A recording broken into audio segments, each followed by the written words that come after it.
In today's video, we are going to be talking about equipment. We are going to be talking about the importance of equipment and what you should go for and how you should go about it. We will also be at the end of this video crafting some equipment ourselves. We are going to be crafting what you see on the screen before you, Rifle of the Hellish Wasteland, along with some other epics to optimize our commanders even more and be more effective on the battlefield. If you like guides that help you optimize your commanders and dominate your opponents in the open field, then consider subscribing so you don't miss the regular Rise of Kingdoms videos that we put out. And we're getting started right now. What is going on, Rise of Kingdoms fans? Wispy here. Let's get to talking about this equipment. So, equipment is what you put on your commanders to make them different, to give them a little extra stat boosts. So this is for when you meet someone on the battlefield. Sometimes the battle will be determined on who has the better equipment. So equipment is very, very important. Now, let me put this disclaimer out there.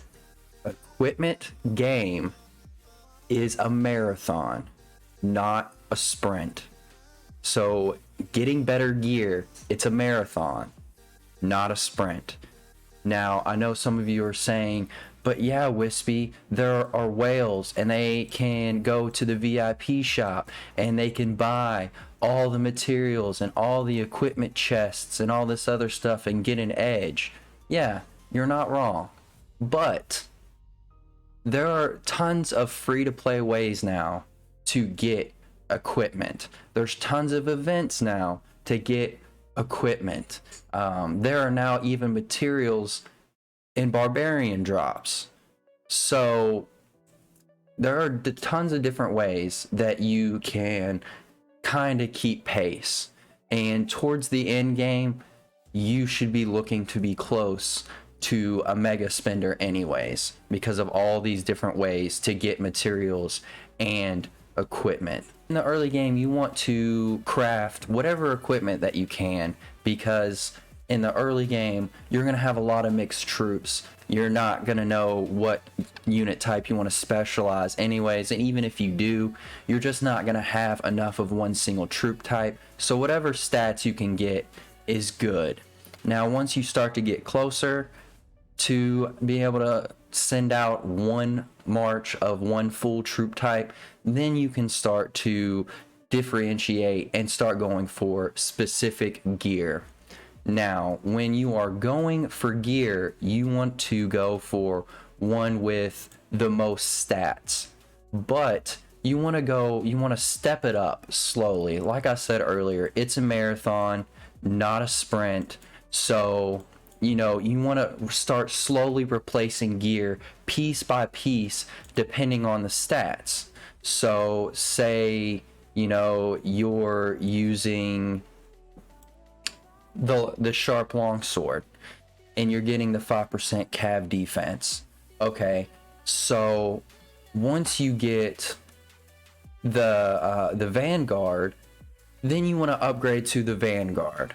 But say you don't have enough blueprints for the Vanguard just yet, but you have enough blueprints to make another sharp longsword.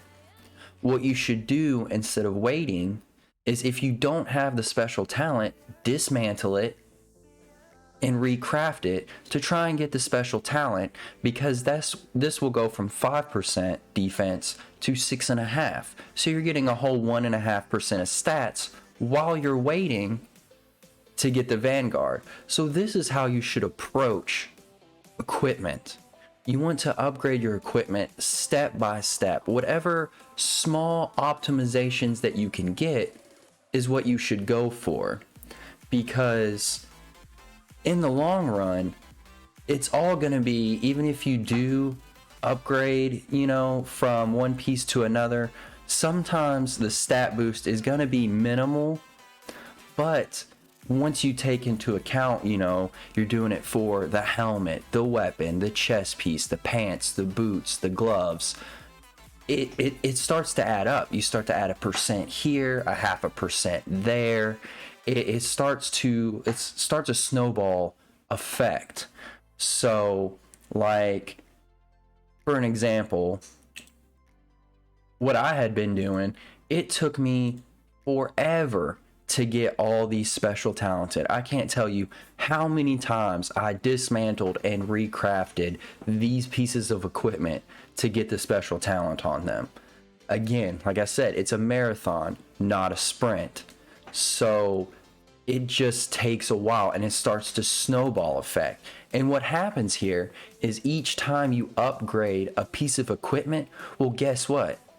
That piece of equipment that you are replacing can go to another commander.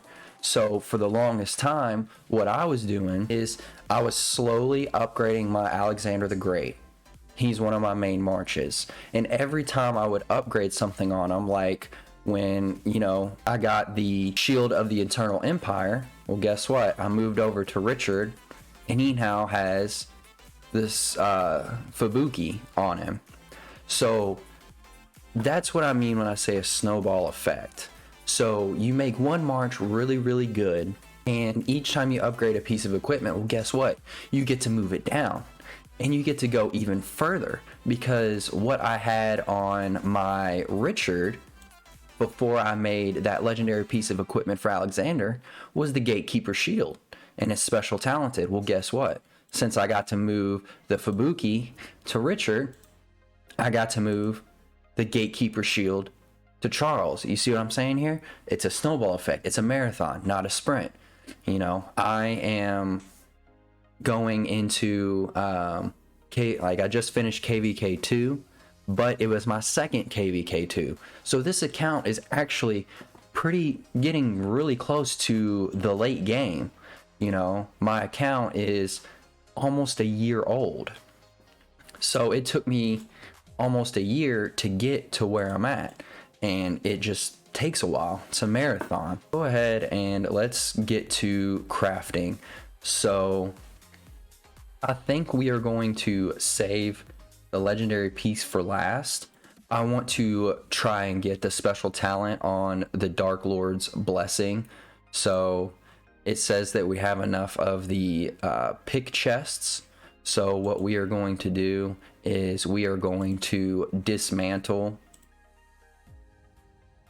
the Dark Lord's Blessing here. Let's go ahead and dismantle that. Confirm. Confirm again. We get the materials back. Okay, so let's go ahead and forge this. I've been trying to get this piece special talented for a long time. Let's see if we can get it on a video. Okay, so I don't know if I should look or not. Quick forge. Oh. Forge. Boom. Boom. Let's get it. Let's go. Okay, we got the special talent and it was on video. Oh my, hit like. If you think that was hit like, oh my gosh, that is awesome. Wow. Cavalry, okay, cavalry, confirm. Let's equip this bad boy. Holy cow. Guys, Saladin is looking mighty sexy right now. Saladin is looking really, really good. Okay, so another piece. Let's go craft another piece. Let's see if we can keep the train going. I should have did the legendary. Do you think I would have got it if I did the legendary first? Oh man. All right, so I want to do the revival gauntlets as well. So let's go ahead and dismantle the revival gauntlet. Okay, revival gauntlet, confirm. Okay, dismantle, confirm, confirm. Okay, so let's go ahead and forge this bad boy. All right, got enough chests, enough gold. Oh, rip, rip, rip, rip. We'll equip that later. So let's go ahead and let's knock this bad boy out. Okay, so do I close my eyes? Do I put it on a good song? Yeah, let's maybe do it to a song. Hold on. I feel like this is a good song. We'll do it to the when the beat drops. Should I close my eyes? I don't know. I'm nervous about this one.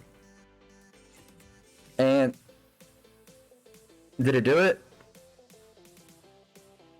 Oh, I'm an idiot. We'll do it for the next beat drop. Did it do it? No. Rip. I should have made it first. Should have made it first. Okay, well, who cares? Let's go ahead and let's equip it. So, Saladin now has this sexy piece of legendary equipment. Oof, he is looking mighty good right now. And see, you're watching it in action. I am moving pieces around to upgrade it. So all these pieces used to be on Saladin. Alright guys, well, that pretty much wraps up the video. If you enjoyed the video, give it a thumbs up.